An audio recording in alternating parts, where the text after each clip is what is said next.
Queridos, eu queria muito assim trazer uma reflexão que a gente viesse esquecer um pouco esses momentos.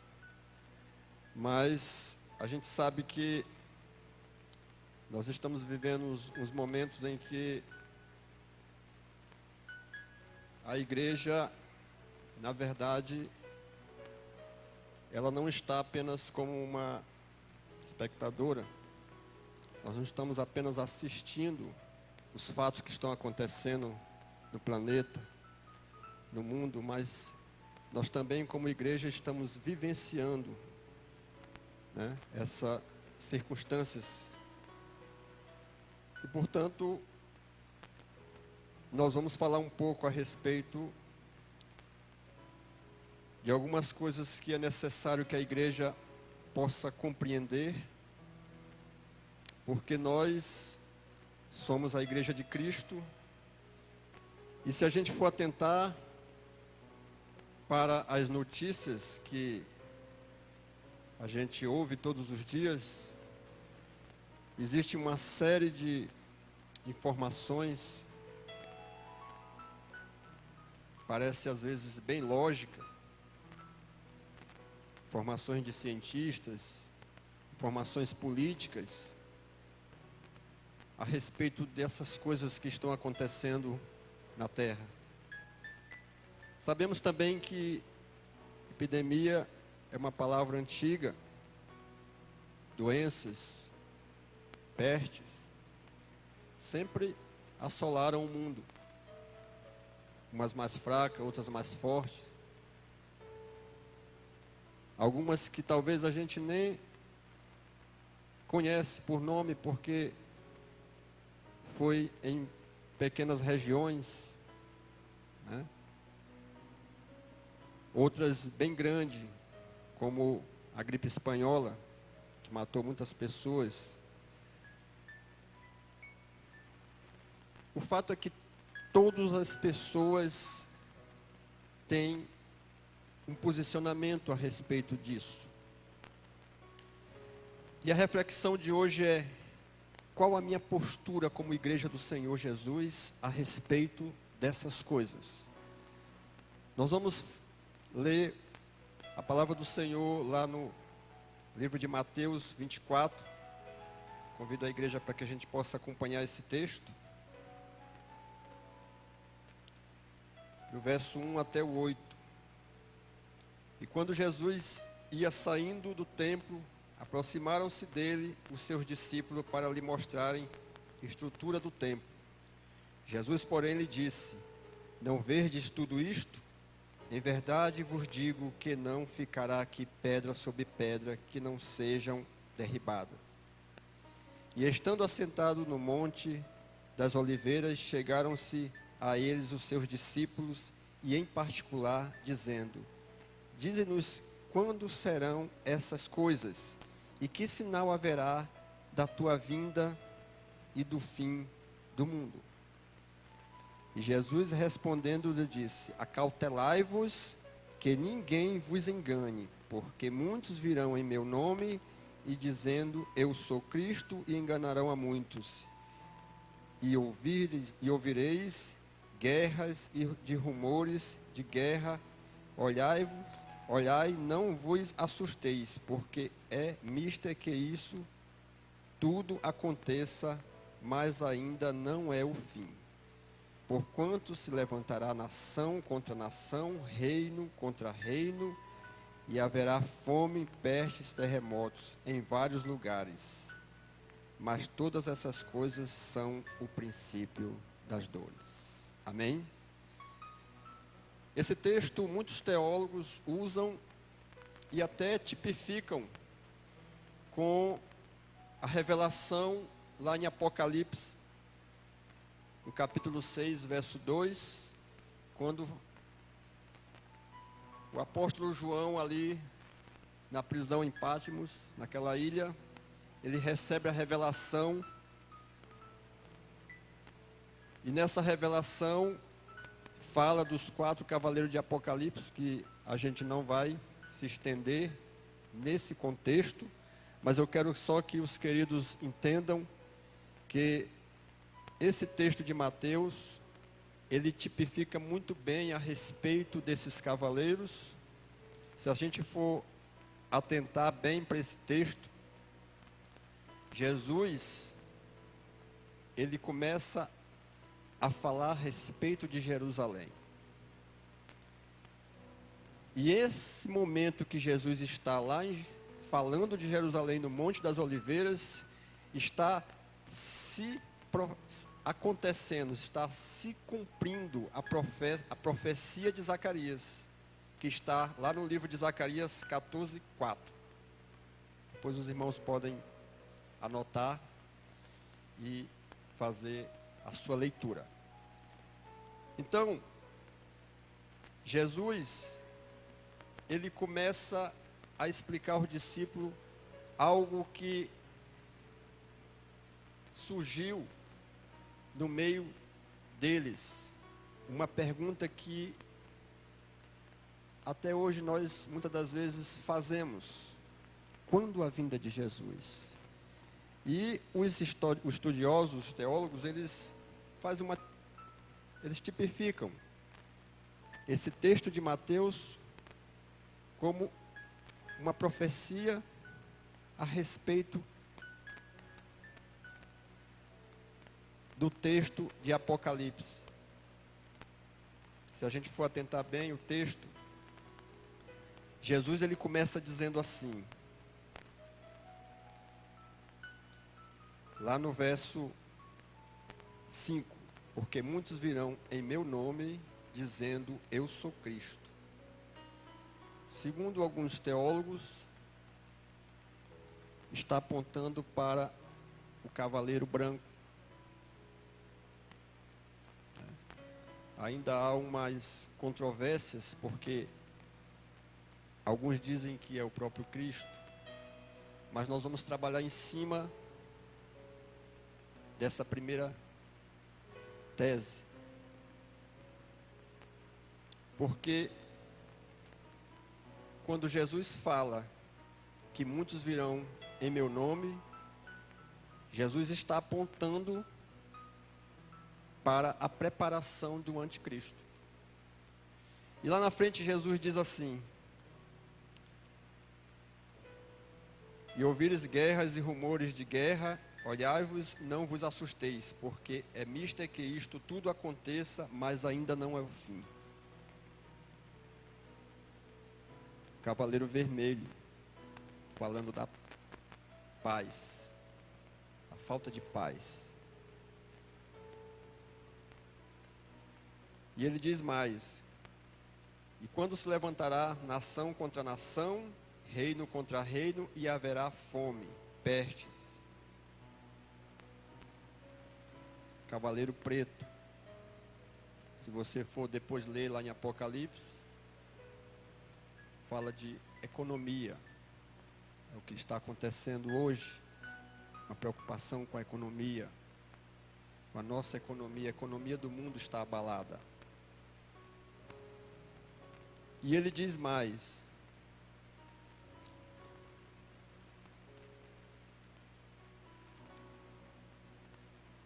no verso 9: e não vos hão de entregar para seres atormentado,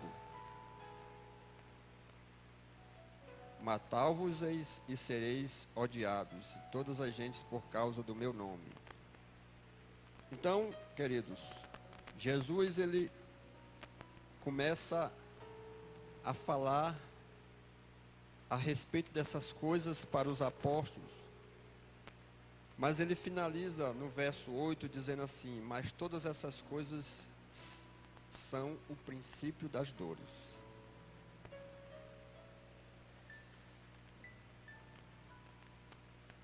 Daqui a pouco a sociedade vai pedir uma resposta para a igreja.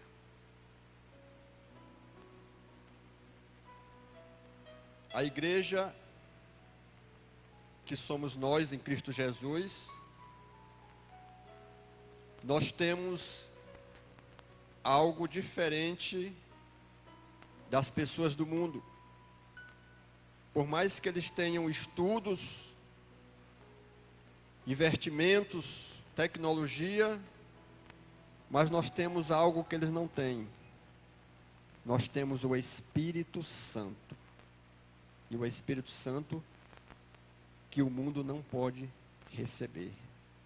Ele habita em nós para sempre. E é Ele que nos revela. E eu quero dizer que nós, como igreja, nós não podemos olhar as coisas à vista. O que é olhar à vista? É nós fazermos analogias ou deduções a respeito daquilo que nós estamos vendo, que nós estamos presenciando. Mas a visão que Jesus Cristo deu para a igreja é uma visão espiritual. E por isso, nosso posicionamento como igreja a respeito dessas coisas precisa ser espiritual. Não podemos deixar que essas coisas venham nos corromper a nossa mente a respeito do que está acontecendo, porque é notório que essas coisas, o próprio Deus, através da sua palavra, já tem, através do Espírito Santo, nos revelado. Portanto, queridos, não podemos nos omitir como igreja. Essa é a hora em que a igreja vai dar o seu posicionamento a respeito dessas coisas. Porque em nós, como igreja, é para que nós sejamos as pessoas mais tranquilas a respeito dessas coisas, sem pânico, sem medo. Porque, como disse o apóstolo Paulo,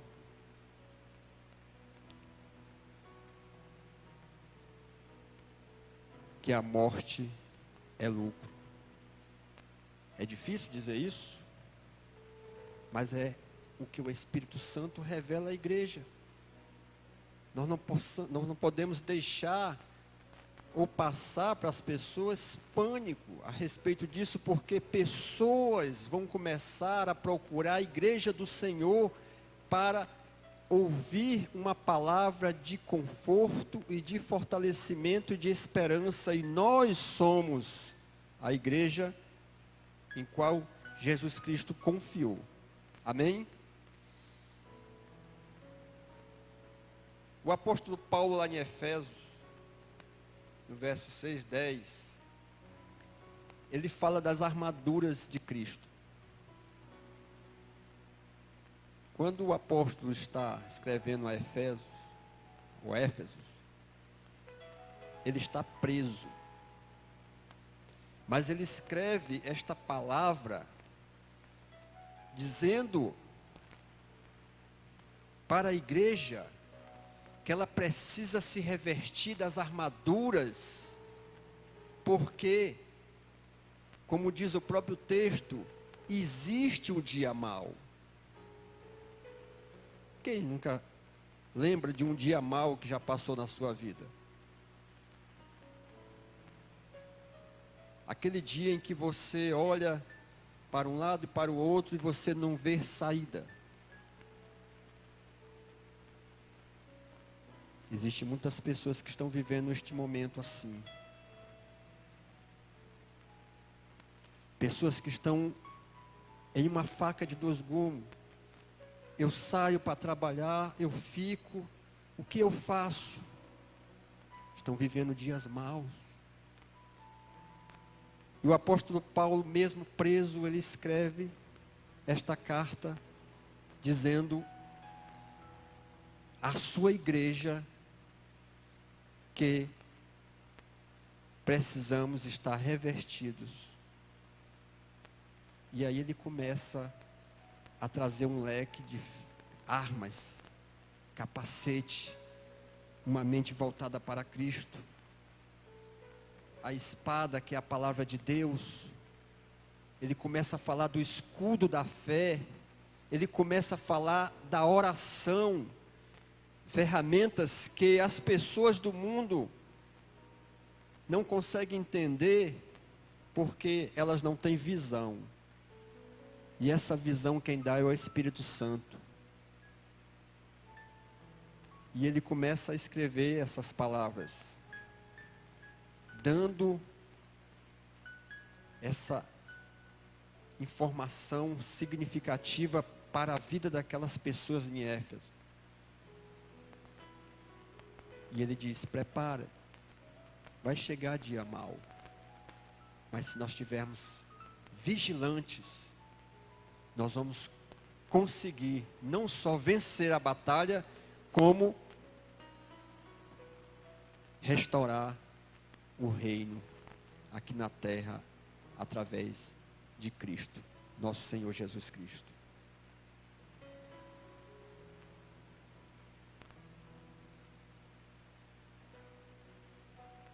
Queridos,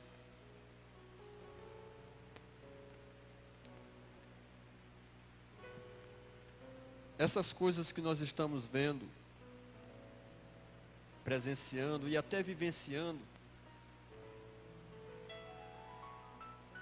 são coisas que cedo ou mais tarde o mundo vai ter que enfrentar.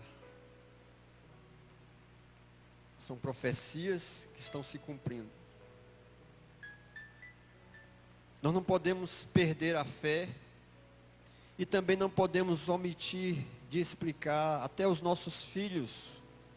Às vezes a criança está perguntando para o pai: papai, por que me deram férias na escola? E às vezes o pai até omite, porque não quer transmitir para a criança pânico. Não é uma questão de pânico, mas é uma questão de entendimento. Nós precisamos ter entendimento a respeito dessas coisas, porque nós, como igreja, vamos ser muito procurados, porque nós vamos se deparar com pessoas desesperadas. E nós precisamos estar preparados para trazer uma palavra de conforto a essas pessoas. Eu quero ler um texto que explica muito bem isso. Lá em 1 Reis, no capítulo 17, no verso 8, fala de uma viúva de Serepta. Então veio a palavra do Senhor dizendo: levanta-te e vai a Serepta, que é Sidom, e habita ali, e eis que eu ordenei ali a uma mulher viúva que te sustente. Então ele se levantou e se foi a Serepta, e chegando à porta da cidade, eis que estava ali uma mulher viúva apanhando lenha. E ele a chamou e lhe disse: traze-me, peço-me um vaso com um pouco de água para beber. E indo ela buscá-la, ele a chamou e disse-lhe: traze-me agora também um bocado de pão na tua mão. Porém ela disse: vive o Senhor teu Deus, que nem um bolo tenho, senão somente um punhado de farinha numa panela e um pouco de azeite numa botija. E veis que aqui apanhei 2 cavacos e vou prepará-lo para mim e para meu filho, para que comamos e morramos. E o profeta Elias disse-lhe: não temas, vai e faze conforme a tua palavra, porém faze isso primeiro para mim um bolo pequeno e traz-me para fora, depois fará para ti e para o meu filho, para o teu filho. Porque assim diz o Senhor, Deus de Israel: a farinha da panela não te acabará, e o azeite da botija não faltará, até o dia em que o Senhor dê chuva sobre a terra. Amém? Querido, quando eu leio essa passagem, eu me arrepio todinho, sabe? Aí eu digo assim, meu Deus, às vezes a gente quer compreender Deus, entendeu? Compreender Deus. Deus está sob o controle da nação, mas a nação precisou sentir a mão de Deus para se voltar para Deus. E a cidade de Israel estava vivendo um dia de fome, mas essa cidadezinha também aqui sofreu as consequências. Eu quero dizer para você que muitas das vezes, camarada lá na frente, lá na outra nação, ou lá fora, ele faz algo que às vezes as consequências, né, é o que nós temos às vezes observado, né? Então, essa cidade também estava afetada pela fome. Mas o que mais me chama a atenção é Deus falar para o profeta, para ele ir até essa cidade e dizer que uma viúva vai o alimentar.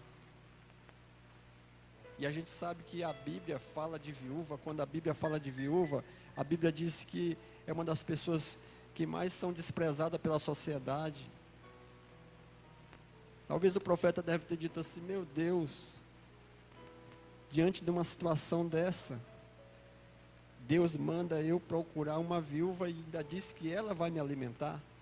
Querido, esse é o Deus que nós precisamos compreender no sentido apenas de obedecer.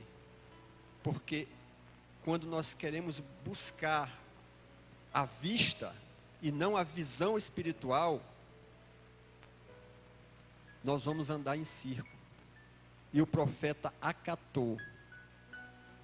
E o mais lindo de tudo isso, queridos, é que quando ele chega, ele pede comida para aquela viúva. E aquela viúva sabia que era um homem de Deus. E ela meio que sem saber o que dizer, mas ela foi sincera e disse, ela falou a verdade, ela falou o que ela sentia. A igreja do Senhor precisa falar aquilo que de fato ela sente. Ela não pode fazer meias palavras, não pode. O Espírito Santo tem nos ensinado todos os dias isso. Nós precisamos ser realistas.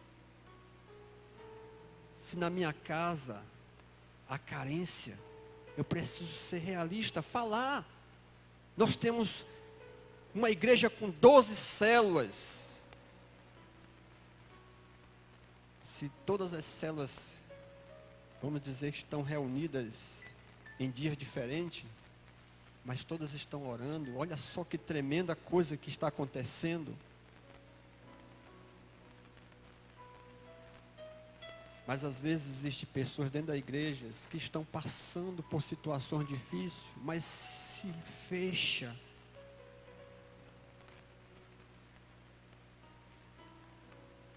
Se fecha para o profeta, se fecha para os irmãos. Não faça isso, querido. Você é o corpo de Cristo. E essa mulher, ela fez isso. Ela falou a verdade. Mas o que mais também me chama a atenção, que eu quero convidar os irmãos, os amados que estão em casa agora, neste momento. Nós vamos fazer um ato profético. O irmão assim agora quer ser profeta? Não. Eu quero dizer o seguinte. Eu quero convidar você a sair. Se você estiver na sala, saia da sala. Se você estiver no quarto, saia do seu quarto. Vai até a sua despensa. Olhe para a sua despensa. Como é que está a sua despensa? Essa mulher olhou para a despensa dela. Ela disse que tinha um pouco de farinha. E ela disse para o profeta que só dava para fazer um bolo. Mas o profeta desafiou aquela mulher. O profeta disse, mulher, faz um bolo primeiro para mim e depois faz para o teu filho. Que a palavra do Senhor diz que não vai faltar farinha na tua panela e nem azeite na tua botija. Querido, vamos fazer um ato profético. Estenda a sua mão para a sua cantina, para a sua despensa. E diga, Senhor, eu não quero receber, eu quero dar. Eu quero dar, eu quero que o Senhor me dê condições de dar, de ajudar. Faça isso, querido. Porque foi isso que chamou a atenção de Deus naquela mulher. É difícil? Como ela mesmo disse, uma palavra dura: vou comer com meu filho e depois vou morrer porque não tenho mais nada. E o profeta desafiou ela. Querido, a igreja do Senhor, nós como igreja vivemos de desafios.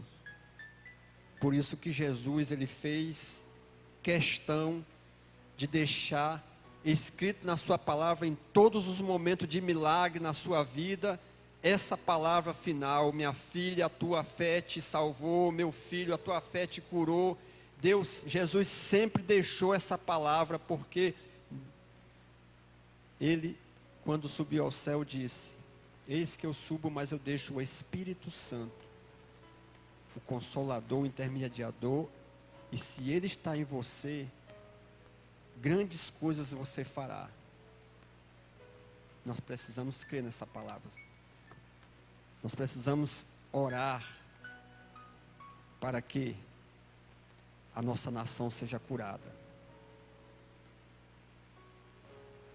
É profecia? É. Mas a palavra de Deus diz também, lá em Deuteronômio, que se meu povo que clama pelo meu nome se humilhar e me buscar de todo o coração, eu sararei a sua terra. Queridos, se tem alguém que pode mudar esse quadro que nós estamos vivendo, é Deus, através da igreja do Senhor. E nós somos a igreja do Senhor. Agora que você já fez esse ato profético, que você na sua casa venha, se puder, se coloque de joelho. Vamos fazer um clamor agora ao Senhor. Porque a nossa ferramenta, a nossa arma agora é a oração.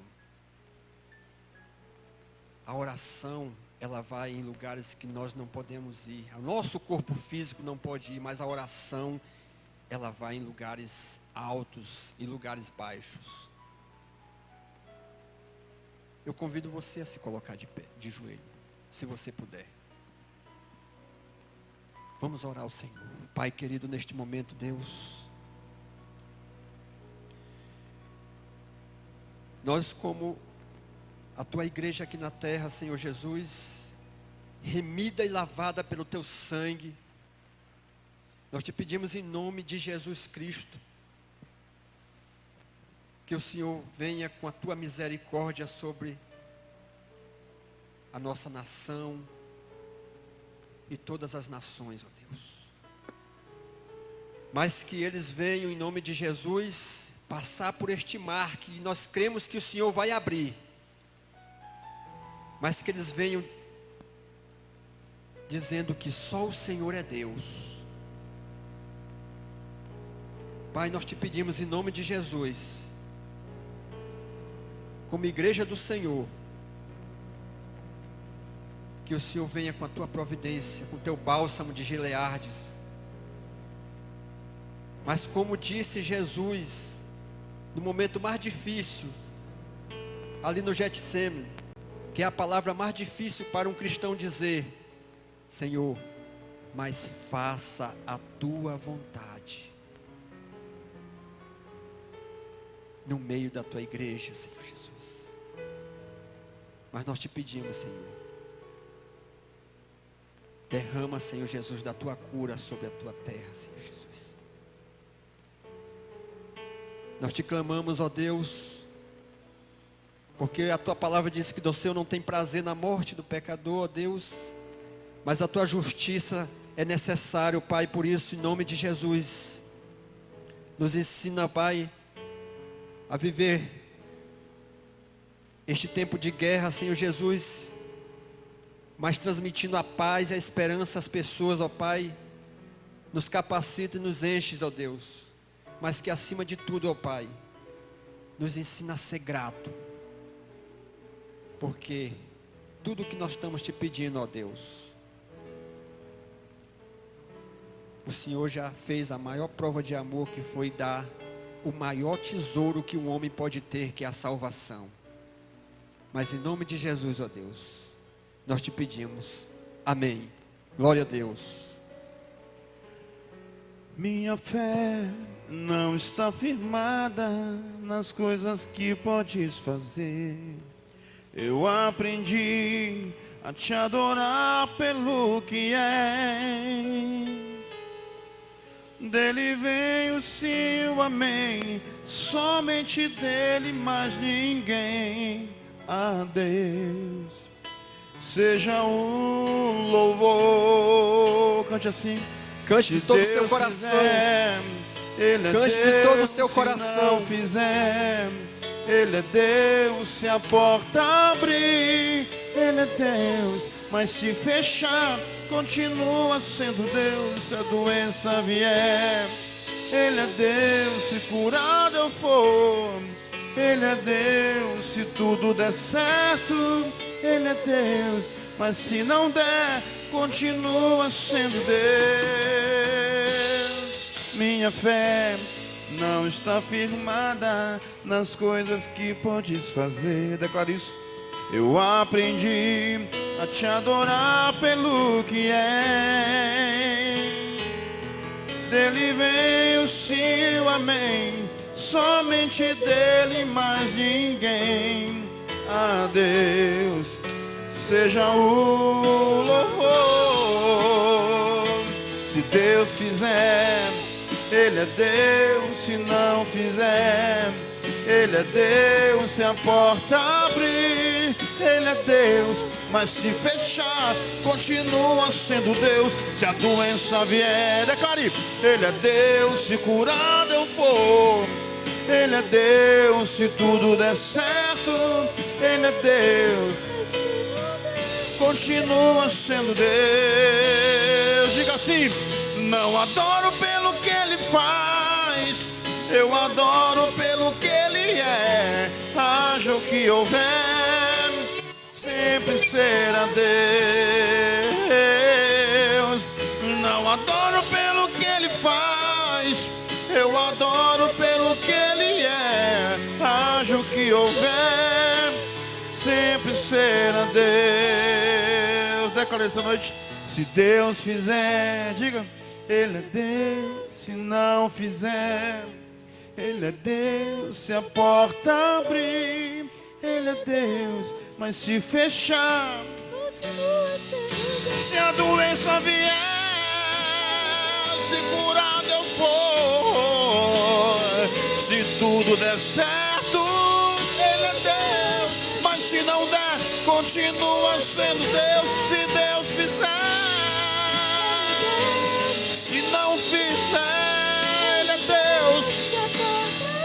Ele é Deus. Continua sendo Deus. Ele é Deus.